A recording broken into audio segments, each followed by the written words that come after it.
جو mind set ججز کا بیٹھا ہے برجمان ہے اعلیٰ عدلیہ میں, تو اتنا اٹارنی جنرل کو تردد کرنے کی ضرورت نہیں ہے کہ وہاں وہ آج ہی فیصلہ بظاہر یہ لگ رہا ہے کہ وہ اس طرف جا رہا ہے. معاملہ تھا سپریم. اب یہ ایک چیز ہے کہ جو مجھے لگ رہا ہے کہ 18 کو سپریم جوڈیشل کونسل کی میٹنگ, سپریم کورٹ بار کے الیکشن ہو رہے ہیں نومبر میں, اور یہ ایشو بھی ساتھ جو ہے وہ بار میں ڈسکس. آج آپ نے دیکھا کہ اسلام آباد بار کے دونوں دھڑے جو ہے وہ جسٹس طارق جہانگیری کے ساتھ سالیڈیرٹی کے لیے, یعنی دونوں جو سرکردہ رہنما تھے وہ آئے ہوئے تھے. واجد گیلانی بھی آئے. یہ بھی دیکھیں نا, اب امین الدین خان صاحب کے لیے یہ بھی بے بسی تھی کہ بھائی واجد گیلانی صاحب بھی آ گئے. تو مسئلہ یہ ہے کہ یہ جب اس قسم کی صورتحال ہے, بظاہر یہ لگ رہا ہے کہ باہر کے الیکشن پہلے ہی انڈیپینڈنٹ گروپ کہہ رہا ہے کہ 27ویں ترمیم اور جہانگیری صاحب کا معاملہ باہر کے الیکشن کے بعد اٹھائے. تو یہ مجھے لگ رہا ہے کہ معاملہ میں بھی نومبر کے بعد, لیکن جو فیصلہ ساز ہیں وہ جنہوں نے فیصلہ کرنا ہے وہ کیا کہتے ہیں, اصل تو وہ بات. چلیں اب جوڈیشل کونسل کا جو اجلاس ہے اس کے اندر کیا ہوگا, اس حوالے سے میں نے آج ایڈوکیٹ منیر ملک سے بھی سوال کیا تھا, اور ان سے میں نے خاص طور پہ پوچھا کہ یہ اتنی تاخیر سے جو تاریخ رکھی گئی ہے 18 اکتوبر کی, اس سے پہلے کیا ہوگا. تو ان کی باتوں سے ایک چیز واضح ہو گئی کہ سپریم جوڈیشل کونسل میں جب کوئی شکایت آتی ہے تو جو سپریم جوڈیشل کونسل ہے یا اس کے جو سربراہ ہیں وہ سینئر ترین جج کو, روایت یہ ہے کہ کسی ایک رکن کو سپریم کورٹ کے ججوں میں سے کسی ایک کو وہ ٹاسک دیتے ہیں کہ بھئی یہ جو شکایت ہے آپ اس کے اوپر ایک ابتدائی رپورٹ پیش کریں. ابتدائی انکوائری رپورٹ مارک ہو جاتی ہیں, تو توقع کی جا رہی ہے کہ 18 اکتوبر تک یہ انکوائری رپورٹ مارک کر دیں گے یا تو چیف جسٹس یا آفریدی, اور ٹریڈیشن یہ ہے, روایت یہ ہے کہ وہ سینئر ترین جج کے پاس مارک ہوتی ہے. اس کا مطلب یہ ہوا کہ وہ جو رپورٹ انکوائری کے لیے مارک ہوگی جسٹس طارق جہانگیری کی ڈگری کے حوالے سے, وہ یا تو جسٹس منصور علی شاہ کو مارک ہوگی یا جسٹس منیب اختر کو مارک ہوگی. اور اگر ان دونوں کو نہیں ہوگی, اگر ہو چکی ہے جو خبریں یہی ہیں کہ انہوں نے کہا کہ یہ مینٹینیبل نہیں ہے کمپلینٹ. بہرحال جو بھی ہے یہ تو آپ کے ذرائع بتا رہے ہیں نا, ابھی 18 کو تو اجلاس ابھی ہونا ہے. نہیں اجلاس ہونا ہے کیوں جی ثاقب صاحب. سیکنڈ رپورٹ کس کو مارک ہوئی ہے؟ وہ مارک ایک جج صاحب کو ہی یہ نہیں پتا. نہیں یہ نہیں پتا آپ کون سے سینئر تھے, منیب صاحب تھے یا منصور علی شاہ تھے. بظاہر منیب صاحب ان دونوں میں سے ہوگی, وہ خود بھی کر سکتے ہیں چیف جسٹس خود بھی. اس میں جو رپورٹ ہوا, خبر دی وسیم ملک صاحب نے, اس کی کوئی تردید نہیں آئی کہ بھئی مارک ہوئی. انہوں نے کہا یہ مینٹینیبل نہیں ہے کمپلینٹ. اس کے بعد جج صاحب نے جو یائی افریدی صاحب نے اس کو پینڈنگ رکھا, اچھا ڈسپوز آف نہیں کی, ریجیکٹ نہیں کی. تو یائی افریدی صاحب کا بھی ہے کہ اگر ایک جج کو آپ نے معاملہ بھیجا اور اس نے کہہ دیا کہ یہ مینٹینیبل نہیں ہے تو آپ کیسے بھیجیں گے؟ بارہ یہ بڑی دلچسپ صورتحال ہے. جو بیلنس آف پاور ہے وہ اصل چیف جسٹس یائی افریدی کے ہاتھ میں ہے, اور جو ہائی کورٹ کے 2 چیف جسٹس ممبر ہوتے ہیں جوڈیشل کونسل کے, اب ان کے اور چیف جسٹس یائی افریدی اگر وہ تینوں مل جاتے ہیں تو پھر اس رپورٹ کے باوجود بھی جوڈیشل کونسل کارروائی کر سکتی ہے. وہ انیشل انکوائری رپورٹ کو ریجیکٹ بھی کر سکتی ہے, بھی کروا سکتے ہیں. وہ کہہ رہے ہیں آج بھی بینچ کے 2 جج جو ہیں نا وہ کہہ رہے تھے کو وارنٹو ہمارے پاس ہے, یعنی اگر سپریم کونسل میں بچ بھی جائے تو یہاں کو وارنٹو. ایک چیز جو مجھے ویسے سمجھ آئی ہے, میں بھی آپ کی مختلف رائے ہو, مجھے یہ سمجھ آیا ہے کہ جب یہ انٹرم آرڈر کی بات ہو رہی تھی تو وہ جیسے محمد علی مظہر صاحب نے کہا کہ وہ کو وارنٹو کر سکتے, اس کو دیکھ سکتے ہیں لیکن انٹرم آرڈر پاس نہیں کر سکتے, اور 184(3) میں ضرورت پڑنے پر ہمارے پاس اختیار ہے کسی کو کام سے روکنے کا. مجھے یہ سمجھ آئی ہے کہ وہ کو وارنٹو جو ہے وہ ہائی کورٹ کی ہی بات کر رہے تھے کہ انہوں نے ڈیسائیڈ کرنا ہے نہ کہ انٹرم آرڈر پاس کرنا ہے. بہرحال یہ ایک بات ہے کہ اسلام آباد ہائی کورٹ یہ ریمانڈ آپ کہہ رہے ہیں اب 21 تاریخ کو اگر پروسیڈ کرتی ہے یا کل سپریم کورٹ یہ معاملہ واپس بھیجتی ہے یا صرف جج کو کام کرنے سے روکنے کی حد تک میٹر ڈسپوز آف کرتی ہے تو ہائی کورٹ کی پروسیڈنگ تو جاری ہے. تو اسلام آباد ہائی کورٹ جو ہے وہ انٹرم آرڈر کے سے ہٹ کے فائنل آرڈر جو کر سکتی ہے, اس میں ایک بڑا آپشن اسلام آباد ہائی کورٹ کے پاس یہ ہے کہ وہ یہ ڈیسائیڈ کرے کہ کیونکہ یہ معاملہ ہائی کورٹ کے جج سے متعلق ہے تو یہ معاملہ جوڈیشل کونسل اس کو آلریڈی دیکھ رہی ہے اور اجلاس بھی طلب کر لیا گیا ہے. اور قانون کی بات کر رہے ہیں نا, یہ آپ جو بات کر رہے ہیں, حسنات ملک صاحب بات کر رہے ہیں, یہ آئین اور قانون کی بات کر رہے ہیں. اور جہاں پہ یہ کیس لگا ہوا ہے اگر وہاں پہ آئین اور قانون کی کوئی بات ہوتی تو میرے خیال میں یہ آرڈر ہی نہ آتا. اگر یہ آرڈر آ گیا ہے تو پھر آپ اور بھی بہت سارے آرڈرز کی توقع رکھیں. ثاقب صاحب کہہ رہے ہیں نا کہ کو وارنٹو, ویسے میری ایک سینئر قانون دان سے بات ہوئی, وہ کہتے ہیں جی ہائی کورٹ کے پاس اختیار نہیں ہے, بعد میں ججمنٹ آئی تھی سپریم کورٹ کے پاس. ایون ابھی جمال مندوخیل صاحب کا آرڈر ہے لیکن اس میں محمد علی مظہر صاحب نے نہیں سائن کیا, انہوں نے کہا میں سیپریٹ. اگر یہ محمد علی مظہر صاحب آپ سمجھ رہے ہیں کہ یعنی آپ کی بات ٹھیک ہے کہ وہ کر سکتے ہیں تو پھر یہ معاملہ ریمانڈ کریں گے کہ اور یہ بھی کہہ سکتے ہیں کہ ایکسپیڈائٹ کریں, جلدی کریں, 22 سے پہلے. مجھے تو ایک بات سمجھ نہیں آتی کہ اس میں ریمانڈ کرنے والا تو کوئی سوال ہی نہیں ہے. اس میں تو سمپل یہ ایشو ہے کہ وہ جو عدالتی کام کرنے سے ایک جج کو روکا گیا ہے وہ صحیح ہے یا غلط, اور کیا ریمانڈ کرنے کا مطلب یہ ہوگا کہ جو اسلام آباد ہائی کورٹ ہے وہ دوبارہ یہ فیصلہ کرے کہ عدالتی کام سے روکا جائے یا نہ روکا جائے. یہ تو ریمانڈ کا یہ مطلب ہوگا. اس میں تو ریمانڈ والی کوئی چیز ہے ہی نہیں ہے. اس میں تو انہوں نے سمپل ڈسپوز آف کرنی ہے, ایکسیپٹ کرنی ہے اپیل, کیونکہ اپیل بھی تو صرف عدالتی کام سے روکنے کے خلاف ہے, کوئی مین کیس کے اوپر تو اپیل ہے ہی نہیں ابھی. یہ بھی ہے کہ وہ جج صاحب خود کیسے سن سکتے ہیں, وہ جو کنفلکٹ آف انٹرسٹ ہے ڈوگر صاحب, چلے وہ بھی ہے, ٹھیک ہے, اس کو میرے خیال میں وہ کہیں گے جج پہ چھوڑ دیں کہ وہ چھوڑتے ہیں, بینچ سے ہٹتے ہیں. وہی میں نے آپ کو کہا کہ آپ آئین اور قانون کی ڈسکشن کر رہے ہیں, تو آئین اور قانون تو وہ وہاں پہ اگر ہوتا تو اس دن کیس ہی نہ سنتے وہ. ہم عین الدین خان کی ڈسکشن نہیں کر رہے ہیں, ہم جسٹس امین الدین خبر ہے سندھ ہائی کورٹ سے وہاں پہ جسٹس جہانگیری کی پٹیشن پر اعتراض عائد کیا گیا ہے, اور ذرائع یہ بتا رہے ہیں کہ اعتراض یہ ہے کہ آپ 1 سال بعد کیوں آئے ہیں.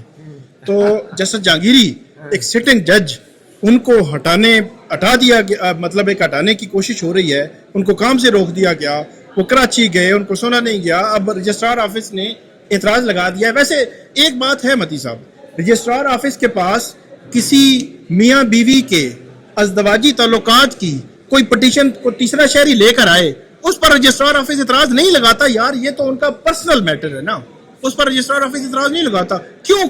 کیونکہ انہوں نے کھیلنا ہے اس کے ساتھ, اس کو ایک بیانیہ بنانا ہے, اس کو خراب کرنا ہے اس سارے معاملے کو.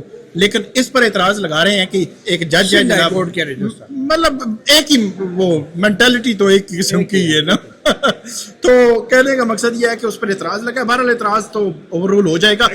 ایک چیز ایس جے سی کی جو کمپوزیشن ہے اس میں چیف جسٹس یحییٰ افریدی, جسٹس منصور, جسٹس منیب, جسٹس عالیہ نیلم اور جسٹس ڈوگر, یہ 5 لوگ ہیں.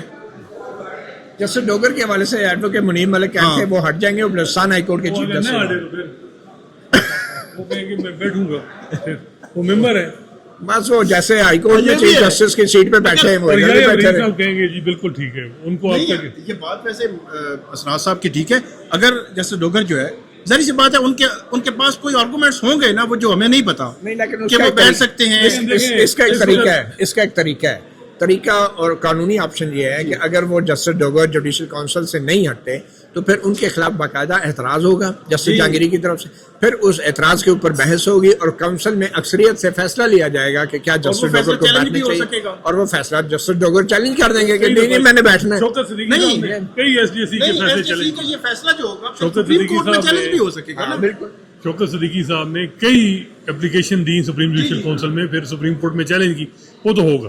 لیکن آپ کہہ رہے ہیں کہ جسٹس ڈوگر درخواست لے کے آئیں گے ان ججوں کی طرح کہ جی میں نے جوڈیشل کونسل میں بیٹھنا ہے. نہیں وہ ایس جی سی کو کہیں گے نا جی میں بیٹھنا ہے, انہوں نے کہا تو چیلنج اگر سپریم کورٹ میں کریں گے جسٹس ڈوگر درخواست ڈالیں گے سپریم کورٹ میں. مطیع جان صاحب, یہ جو اس وقت پوری عدلیہ میں ماسٹر آف روسٹر کون ہے؟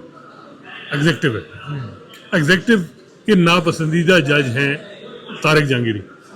وہ روسٹر جو ہے وہ کہیں بھی بن سکتا ہے, سندھ ہائی کورٹ میں بھی بن سکتا ہے, اسلام آباد ہائی کورٹ میں بھی بن سکتا ہے, آئینی عدالت میں بھی بن سکتا ہے. اور یہ بینچ, میرے خیال میں تو یہ بینچ ہی لیگلی کمپیٹنٹ نہیں تھا. 26ویں ترمیم میں یہ خود لکھ رہے ہیں کہ ہر صوبے کا جج ہوگا. اب امین الدین خان صاحب کہتے ہیں وہاں میں کا ورڈ ہے تو میری ڈسکریشن ہے, میں اپنی مرضی. اب بات یہ ہے کہ یہ جو بینچ ہے اس سے آپ یہ کہہ سکتے ہیں کہ اگر آپ کہہ رہے ہیں کہ یہ معاملہ دوبارہ جاتا ہے اسلام آباد ہائی کورٹ میں تو میرا خیال ہے کہ وہاں بھی تلگار لڑکی, اگر سپریم جوڈیشل کونسل میں وہ کہیں ان کو اعتراض آ جائے گا نا, آپ تو سن ہی نہیں سکتے. ہاں بالکل, کوئی اور بینچ آ جائے گا. جج تو ہے نا 3-4 21 تاریخ بھی جو ہے وہ ایک ہے جسٹس انعام امین مناز صاحب, آخری نمبر کے جج ہیں, ایڈیشنل جج ہیں, 2-3 مہینے بعد کنفرمیشن ان کی جوڈیشل کمیشن ان کو بٹھا لیں گے. اچھا ایک چیز ہم بھول رہے ہیں کہ 18 اکتوبر کو جوڈیشل کونسل کا اجلاس ہے اور اسلام آباد ہائی کورٹ میں اگلی تاریخ 21 اکتوبر کی ہے. اس کا مطلب ہے 18 اکتوبر کو جب کارروائی ہو جائے گی تو اسلام آباد ہائی کورٹ کی یہ جو کارروائی ہے ساری انفیکچس غیر مؤثر ہو جائے گی اور ان کو یہ میٹر ڈسپوز آف کرنا ہی پڑے گا. تو بہرحال اینی وے میرے خیال میں اگلا جو اہم معاملہ ہے سندھ ہائی کورٹ میں جو جسٹس طارق محمود جہانگیری نے پٹیشن دائر کی ہے, اس پہ اعتراضات لگ گئے. اس پٹیشن میں ہے کیا اسناد ملک صاحب؟ دیکھیں اس میں بہت سی ایک تو وہ فیکچوئل چیزیں جو اپنی یونیورسٹی کا ہے وہ بتاتے ہیں, دوسرا وہ کہتے ہیں کہ یہ کیس کیوں بنایا. وہ کہتے ہیں جی کہ ڈگری منسوخی کے خلاف یہ ریٹ ہے. وہ کہتے ہیں جی کہ میں 6 ججز کا سیکریٹری ہوں, جس میں کہتا ہوں کہ ایگزیکٹو ایجنسیز جو ہیں وہ انٹرفیئر کرتی ہیں جوڈیشل ورک میں. اس میں وہ کہتی ہیں کہ وہ میرے گھر میں جو سرویلنس اور وہ جو کچھ ہوا وہ اس کا بھی وہ ذکر کرتے ہیں. پھر وہ کہتے ہیں میں الیکشن ٹریبیونل کا ممبر تھا, یعنی وہ الیکشن ٹریبیونل کا ہیڈ کر رہے تھے, جس میں انہوں نے اسلام آباد میں جو تینوں کانسٹیٹوینسی کے وننگ کینڈیڈیٹ تھے ان سے فارم 45 منگوائے تھے. مین 2 چیزیں وہ کہتے ہیں. اس کے بعد یہ میرے حوالے سے چیزیں ایکٹیویٹ ہوئیں. پہلے ایک کمپین چلائی گئی سپریم جوڈیشل کونسل میں, ایک کمپلین دائر کرائی گئی. وہ کمپلین میں جب مقاصد حاصل نہیں ہوئی تو پھر کو وارنٹو فائل کی گئی. کو وارنٹو میں مقاصد حل نہیں ہوئی ہے تو پھر سندھ ہائی کورٹ کو ایکٹیویٹ کیا گیا. اور پھر یہاں میرے خلاف جو ہے وہ ریسٹریننگ آرڈر بھی اس چیز کی کڑی ہے.